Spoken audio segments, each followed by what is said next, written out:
Ah, meu irmão, que ressaca, hein? Nossa senhora. Vamos que vamos logo, porque tem muita coisa pra falar hoje. Minha gente, separei alguns jogos aqui. A maioria eu consegui ver todo, mas alguns eu não consegui ver nada, ou só vi os melhores momentos, mas eu separei os resultados e algumas impressões que eu fui coletando ao pesquisar e, enfim, estudar os relatos de quem assistiu a esses resultados que eu não consegui observar de perto nesse fim de semana. Eu vou começar logo com acho que o maior resultado dessa rodada, ou talvez o resultado mais, a ladeira mais íngreme que teve que ser subida, que foi essa vitória espetacular do Liverpool fora de casa contra o Newcastle, que é muito competente, mas começa a ter algo crônico aí, talvez, de perder o gás em jogos grandes. Não sei se isso é um choque de realidade para esse Newcastle, mas de qualquer forma, enquanto o Newcastle decepciona, esse Liverpool consegue crescer num cenário repleto de adversidades, né? Primeiro que jogar lá no St. James's Park nunca vai ser fácil. Segundo que o Newcastle é um ótimo time. Terceiro que você estava já com um homem a menos e com o Arnold talvez a uma falta mais ou menos dura de levar um cartão vermelho também por conta do começo do jogo. Daqui a pouco, claro, eu comento as questões da arbitragem, porque eu imagino que haja torcedor do Liverpool aí que está ou nervoso comigo ou, enfim, esperando eu explicar por que eu concordo com o vermelho para o Van Dijk para entender talvez melhor e discordar com um pouco mais de ferramentas, talvez. Mas antes de falar da arbitragem, eu queria destilar aqui alguns elogios e explicar por que eu considero essa vitória do Liverpool tão grande, né? Hoje o Newcastle é um clube de top 4, né? Um clube de G4, é um clube de Liga dos Campeões. O Newcastle é um projeto que, principalmente pela grana saudita, mas também pela boa aplicação dela até aqui na janela de transferências, tem a tendência de vir no crescimento aí a médio e longo prazos. E o Liverpool, mesmo com essas questões, com a FSG, com a falta de investimento, com uma atuação no mercado já há alguns anos bem aquém do que a torcida gostaria, consegue bater o Newcastle nessa partida. E, cara, eu acho que foi justa a vitória, tá? Em nenhum momento eu senti o Newcastle colocando o Liverpool nas cordas, mesmo depois da expulsão. Em nenhum momento. Isso diz muito sobre o Liverpool, também diz muito sobre a incapacidade desse Newcastle de aproveitar e fazer da vantagem numérica uma vantagem no placar, né? Mas o Liverpool conseguiu não perder o controle do jogo e conseguiu pouco a pouco. Aí quando entra o Diogo Jota, o time melhora. Um dos melhores jogadores em campo para mim, o Diogo Jota. O Alisson salvando lá atrás, né? Mais uma grande partida do Alisson com a camisa do Liverpool, o que é absolutamente normal e rotina para quem acompanha de perto. A partida em que ele fez mais defesas na Premier League, foram 7 defesas. Teve uma no primeiro tempo que foi um negócio de maluco. Foi um negócio de maluco. E o Salah sendo absolutamente decisivo, né? O passe que ele dá pro gol da virada do Darwin é um negócio... Enfim, é o Salah, né? O Salah, os números falam por si só. O Darwin, cara... Eu gosto de falar Darwin, mas eu acho que é Darwin mesmo que se fala. Mas eu vou falar Darwin, porque, sei lá, já me acostumei a falar Darwin. Perdão, Mas... Tirando os comentários extremistas de cena, o Darwin ele mereceu algumas críticas pela primeira temporada dele com a camisa do Liverpool, apesar de ter números positivos, né? Foram 15 gols para uma primeira temporada no futebol inglês. Tá longe de ser algo irrisório, mas de fato ele perdia muitas chances, né? E imagino que vá seguir perdendo porque é um jogador em ascensão, né? É um jogador ainda jovem, um jogador ainda com muita coisa para evoluir. Não quer dizer que só porque ele marcou 2 gols em 2 chances que agora ele virou o atacante mais cirúrgico do mundo, né? Mas olhando menos para o quadro geral e mais para o que aconteceu hoje, é um momento muito, muito, muito, muito bonito para ele, né, cara? Pô, assim, fiquei genuinamente feliz de vê-lo fazendo 2 gols grandes numa partida desse tamanho, com essas adversidades. Bonito, cara. Bonito ver o Darwin vivendo isso e sendo elogiado, enfim. E espero que ele continue com a evolução. Né, quando eu coloco a evolução no título do vídeo, não é que só porque ele fez 2 gols ele já evoluiu. Não, é a gente acompanhar a evolução do Darwin, porque há qualidade ali, há muita persistência, parece ser um moleque de cabeça boa. E é isso, tem futebol. Tem futebol. É entender que dá pra ter um pouco de calma, né? O Liverpool tem opções muito interessantes no ataque, então acho natural que ele não seja titular o tempo todo. Mas é importante vê-lo ganhando mais minutos, né? E, enfim, vai ser importante ter o Darwin ao longo dessa temporada e que isso ajude na cabeça, né? Porque muitas vezes o gol perdido é aqui e não na ponta do pé. Vamos para a arbitragem, portanto. Primeiro que teve a confusão com o Arnold, né? Logo nos primeiros minutos de jogo. Eu discordo das 2 decisões do árbitro, tá? O primeiro cartão amarelo pro Arnold, para quem não viu, ele sofre uma falta do Gordon e depois o árbitro não dá nada e quando o Gordon vai pegar a bola porque era posse do Newcastle, o Arnold joga para longe, o cartão amarelo ali é correto porque o Arnold não pode fazer aquilo, só que, cara, foi falta clara dele, entendeu? Então, assim, eu não consigo olhar para o cartão como correto se ele veio de um erro, né, permitido pelo árbitro. O segundo não cartão, né, em cima do Gordon, num contra-ataque, o Gordon ele dá uma exagerada na queda, mas foi uma falta para matar contra-ataque, era para ser um segundo cartão. Mas como eu discordo do primeiro, enfim, fica meio que elas por elas, né, por mais que isso não exista no futebol. E aí eu vou entrar agora, claro, no lance principal, no lance do Van Dijk, e eu vou trazer o que está escrito no site da federação, tá? E vejamos aqui, eu concordei com o cartão vermelho para o McAllister e evidentemente eu estava errado, né? A federação ela voltou atrás e retirou a suspensão do McAllister porque considerou o vermelho injusto, então eu estava errado. Mas é importante ir aprendendo, né, com esses erros e no próximo lance ver o que haverá de critério, se haverá critério, porque por mais que a gente goste de pensar que a arbitragem é preto e branco, né, é matemática, não é. Há muita questão interpretativa, então sempre vai ter pano para manga para discussão e para teorias de que só o meu clube é roubado. Cara, a arbitragem da Premier League ela é ruim, ela erra muito e eu vejo diversos erros e costumo falar de todos que eu vejo. O de hoje eu não achei esse vermelho para o Van Dijk. Vamos à regra que está no site da federação, né? Eu vou resumir rapidamente aqui. Esse trecho fala sobre não é mais o último homem, né? Há bastante tempo. A regra do último homem não existe mais, mas é uma regra de chance clara ou óbvia de gol, o que para mim se enquadra na falta do Van Dijk no Isaac. A regra ela fala que são 4 pontos principais para o árbitro decidir se o vermelho será aplicado ou não no lance como esse. A distância entre a falta e o gol, a direção da jogada. Então vamos lá, distância, o Isaac estava entrando na área, perto do gol. A direção, ele estava em direção ao gol, ok para mim. A chance de manter ou ganhar controle da bola, esse é um ponto importante porque o Isaac ele não tinha a bola dominada. Mas na minha opinião, que você não precisa concordar, mas também não tem a permissão de xingar, a não ser que seja de maneira moderada, o Isaac só não tem o controle porque o Van Dijk vai na perna dele, cara. O Van Dijk vai na perna dele. Quando o Van Dijk ele toca na bola, ele já tinha dado o totó ali nas pernas do Isaac. Por isso que o Isaac ele ia sair na cara do Alisson. Eu coloco essa foto aí também, espero que não dê problema, porque não é vídeo, é só foto. Mas...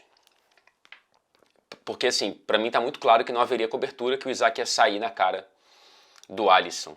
E é o 4º ponto, né, que fala a localização e o número de defensores. cara a cara, para mim, seria uma chance clara de gol. Seria uma chance óbvia de gol, não fosse a falta do Van Dijk. Por isso eu concordo com o cartão vermelho. Aqui não tem nada sobre intensidade. O Van Dijk não deu uma porrada, não importa. A intensidade não é questão aqui, tá? Esses 4 pontos são os que definem. E eu entendo quem acha que não foi para vermelho. Né? Eu entendo quem acha que sei lá, talvez o Isaac não teria essa chance tão clara de gol, sei lá. Eu estava discutindo, inclusive, debatendo com um dos meus melhores amigos, ou meu melhor amigo nesse planeta, chamado Guilherme, que é torcedor do Liverpool e estava nervosíssimo com a expulsão. Eu concordo, tá? Acho que o cartão vermelho foi bem aplicado. Talvez eu seja, mais uma vez, não desmentido, mas enfim, mais uma vez eu tenho que analisar e recalcular a minha visão sobre a atuação da arbitragem, caso esse cartão ele seja retirado, a suspensão ela seja retirada, como a do McAllister. Se não for, são 3 jogos de ausência para o Van Dijk, o que é um problema. O que é um problema para esse Liverpool, porque não sabemos quando volta o Konaté, né? Seria importante voltar. E outro ponto para finalizar, o Endo, estreia ok, né? Não acho que ele foi brilhante, mas para quem começou entrando na fogueira no último jogo e agora como titular num jogo tão tenso como esse, e ainda mais com essa desvantagem numérica, etc e tal, para mim, primeiros sinais positivos. Maravilha?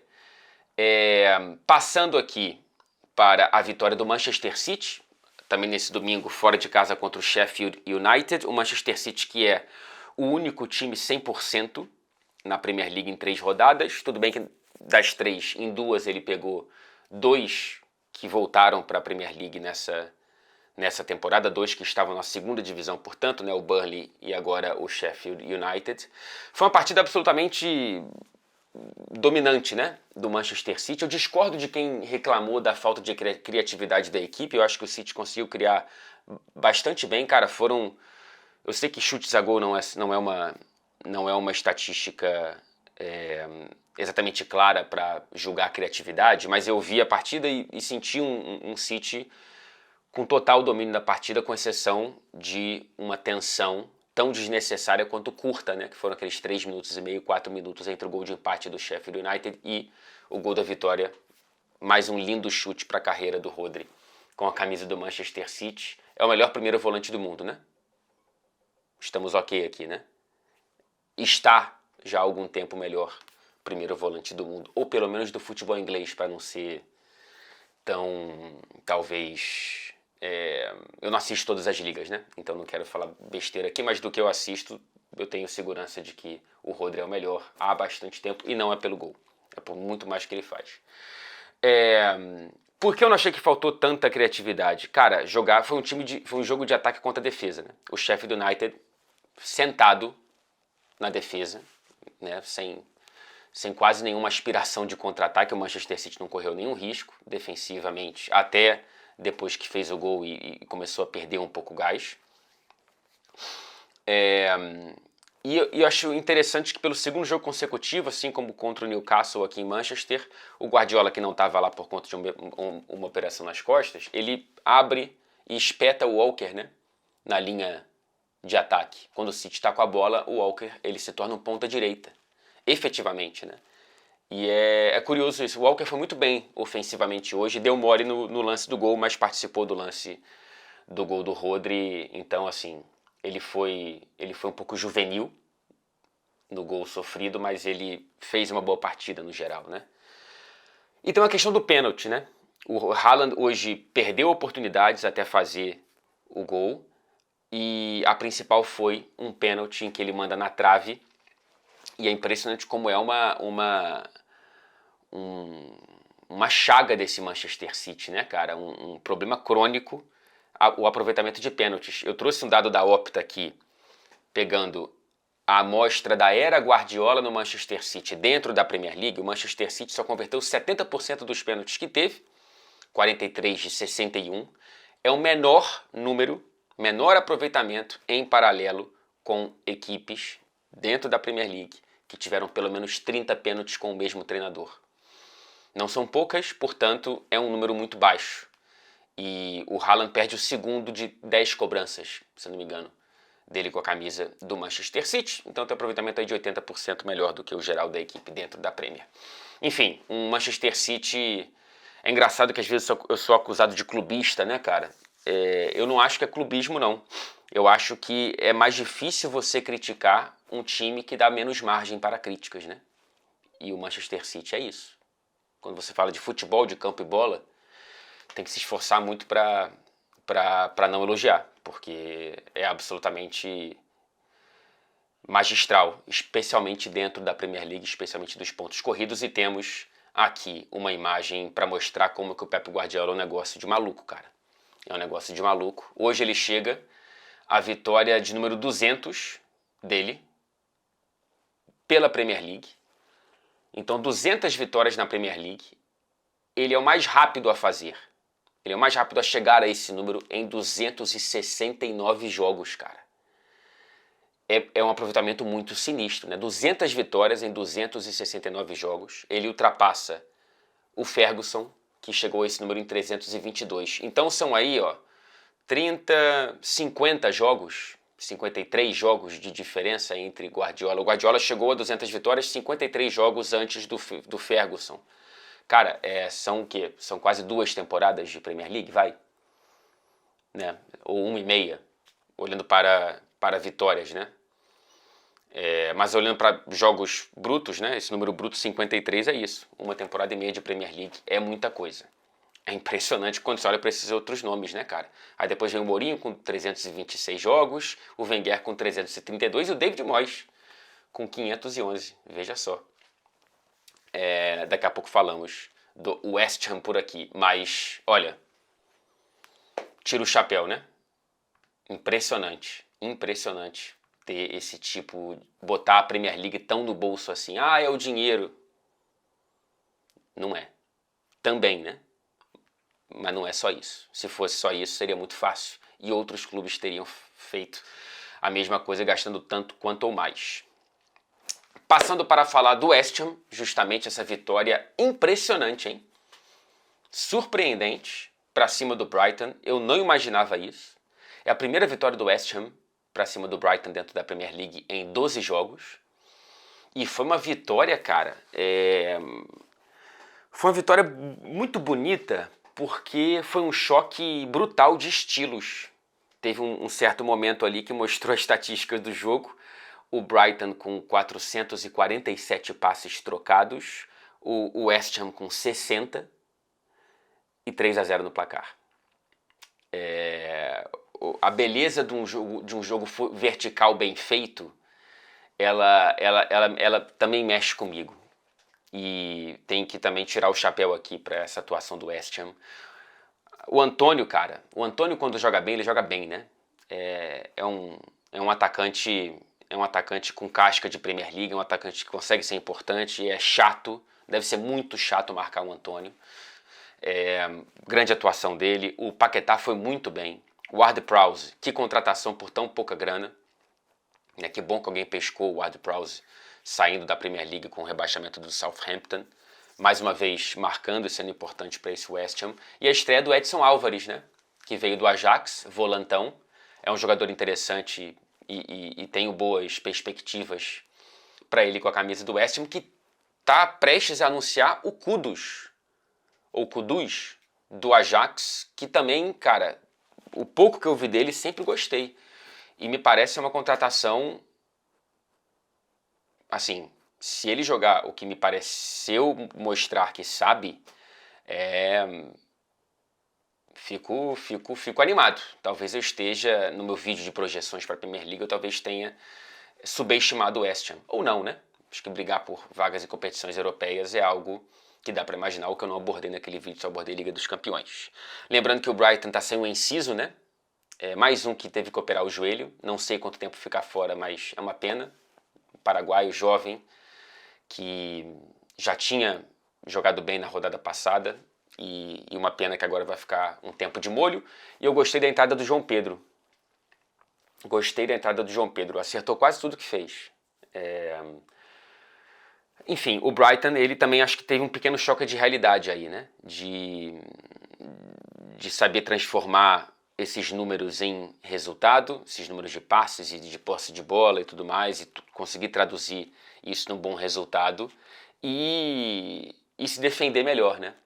Foi muito fácil o West Ham conseguir agredir o Brighton, que pareceu defensivamente muito desorganizado. Então, vitória justa e maiúscula para os comandados de David Moyes, atuais campeões europeus. Passando rapidamente por Arsenal e Fulham, esse é um dos jogos que eu não consegui ver, porque foi ao mesmo tempo do Manchester United, eu estava cobrindo o jogo em Old Trafford. Empate em 2-2, tropeço do Arsenal, portanto. Por mais interessante que seja esse Fulham do Marco Silva desde a temporada passada e tenha conseguido manter peças principais como o João Palhinha, como o Andreas Pereira, não dá para você tropeçar. Por mais que seja interessante esse Fulham, e pelo que eu li, o Fulham conseguiu amarrar e emperrar o esquema do Arsenal, um esquema um pouco diferente, que já está enfrentando algumas críticas, né, por ter o Gabriel Magalhães no banco, ter o Partey na direita, o Havertz parece que não jogou bem mais uma vez. Li muitos elogios à entrada do Fábio Vieira e fiquei animado, estou interessado para ver se ele vai ganhar mais minutos, porque é um cara que teve pouco aproveitamento na temporada passada, eu queria ver mais dele e que bom que entrou bem. A torcedor do Arsenal, por favor, me ajude. Se eu estiver falando alguma besteira aqui, por favor, me passe uma impressão de como foi esse jogo para você. Mas de qualquer forma, enfim, um tropeço ruim para um Arsenal que, mais uma vez, assim como a exemplo do fim da temporada passada, perde pontos importantes dentro de casa em jogos que, repito, por melhor que seja o Fulham, não dá para você tropeçar. Então o Arsenal já tropeça na terceira rodada. Não vou me debruçar muito mais, repito, porque eu não vi essa partida. Eu vou passar agora para o Manchester United e Nottingham Forest, falar um pouco de arbitragem também, mas antes disso, um negócio, uma montanha russa de emoções, né? Para o torcedor do Manchester United, cara.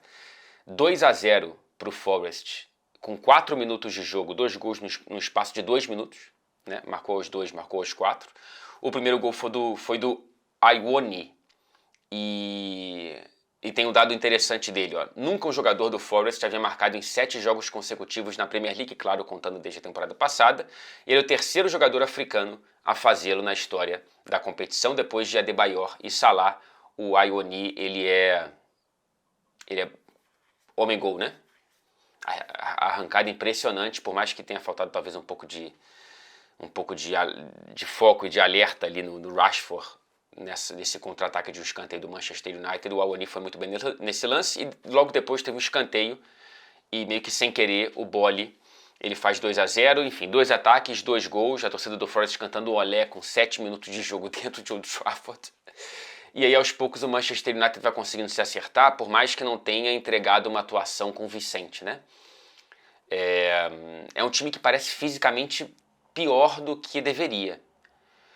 Eu sei que o Casemiro fez gol, ele fez um gol, ele perde um. Eu não tô gostando muito desse começo de temporada do Casemiro fisicamente. Acho que ele tá... Eu não me lembro dele começar uma temporada tão mal fisicamente assim, não sei qual é o motivo. Mas tem algo maior, assim. É difícil achar um jogador que esteja bem fisicamente nesse Manchester United, fora as lesões, né? Um United que teve o Dalot jogando improvisado na esquerda, porque não tem nem Malásia e nem Shaw, porque estão machucados. O Eriksen no meio, porque o Mount está machucado. E o Højlund chegou machucado, aí não é culpa do Manchester United, mas já está treinando com a equipe. Parece que vai poder fazer a estreia no próximo fim de semana, na próxima rodada contra o Arsenal.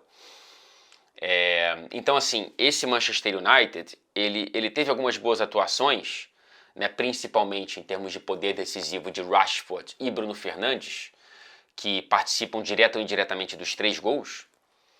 O Rashford, ele dá assistência, jogando finalmente na esquerda, né? O Martial, que estava pesadaço, né? Nossa senhora, estava triste ver o Martial ontem. Ele estava no centro do ataque e o Rashford na esquerda. O Rashford, a gente sabe que é o melhor Rashford. Pela esquerda ele cria a chance para o gol do Eriksen, o 2-1 ainda no primeiro tempo. Aí no segundo teve a jogada ensaiada barra improvisada do Bruno para o Rashford, do Rashford para o Bruno, e aí assistência para o gol do Casemiro. E aí tivemos um pênalti do Danilo, brasileiro do Nottingham Forest, pra cima do Rashford, pra mim foi claro, tá? Eu sei que foi só um toque, mas, cara, pra mim, é pênalti de manual. É pênalti de manual. Não consigo entender a reclamação nesse pênalti. Gol do Bruno Fernandes, que sempre bate muito bem cobranças de pênalti.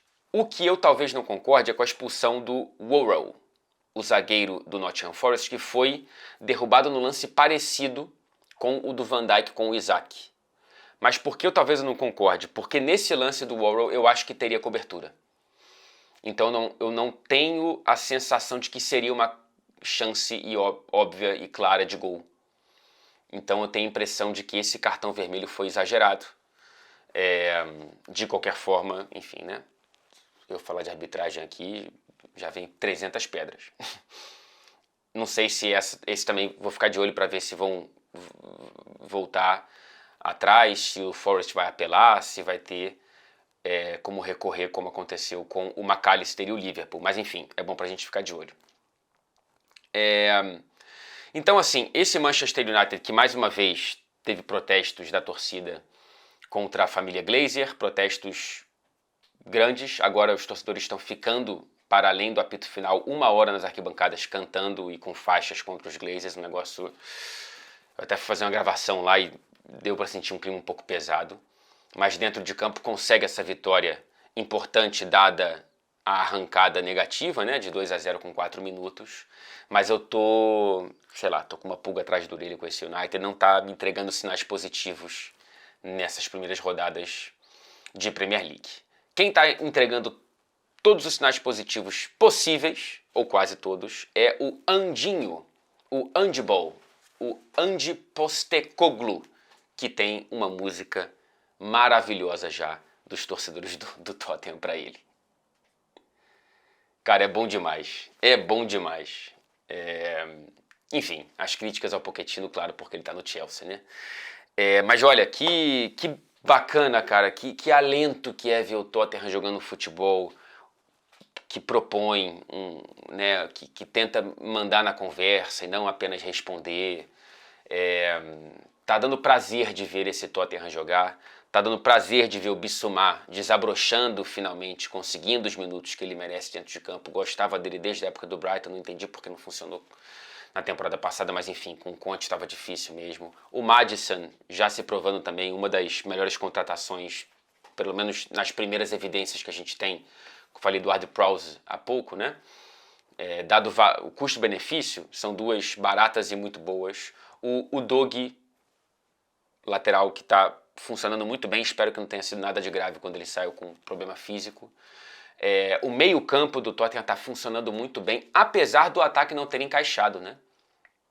Eu sei que Richarlison traz mais as nossas atenções e de fato ele está sendo algo à parte, né? Acho que no primeiro tempo ele até conseguiu se integrar um pouco mais à equipe, porém, no geral, assim, as impressões que o Richarlison tem dado são muito esquisitas. O segundo tempo dele foi realmente uma atuação muito ruim. Muito ruim mesmo, dá até um pouco de pena de ver o Richarlison totalmente fora. Inclusive, o humor era diferente do restante da equipe. Claro, devia estar frustrado com ele mesmo, né? Mas o Kulusevski, apesar do gol, e olha que eu gosto do Kulusevski, hein? Mas desde o fim da temporada passada não está conseguindo entregar algo que eu, sinta que é o que o Kulusevski possa entregar. E o Son também não. Então, assim, pro Tottenham tá tão bem sem o Son, que é naturalmente o líder técnico dessa equipe depois da saída do Harry Kane, e sem o Kulusevski, que daqui a pouco pode perder a posição pro Solomon, eu acho que temos sinais muito bons, portanto, né? Porque se tá bem assim, sem esses caras, quando eles entrarem, e parece ser questão de tempo, ainda mais no caso do Son, que eu espero que volte a clicar, porque a temporada passada dele foi realmente ruim, é um Tottenham que anima e que vejamos, portanto, na sequência da temporada, um time fora das competições europeias e, portanto, com tempo para poder focar na Premier League e, quem sabe, brigar para estar nas competições europeias da próxima temporada, quem sabe, inclusive, uma Champions.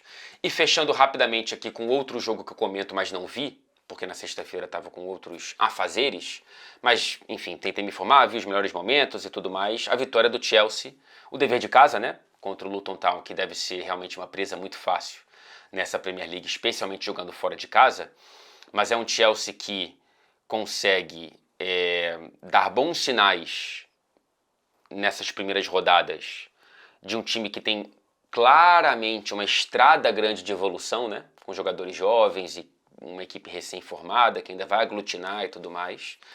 O Sterling conseguindo um protagonismo nesse começo de Premier League. 2 gols e 1 assistência, né? O terceiro gol foi praticamente dele. O terceiro gol marcado pelo Jackson, que eu gosto muito, mas pelo que me pareceu não foi uma partida tão boa dele assim, né?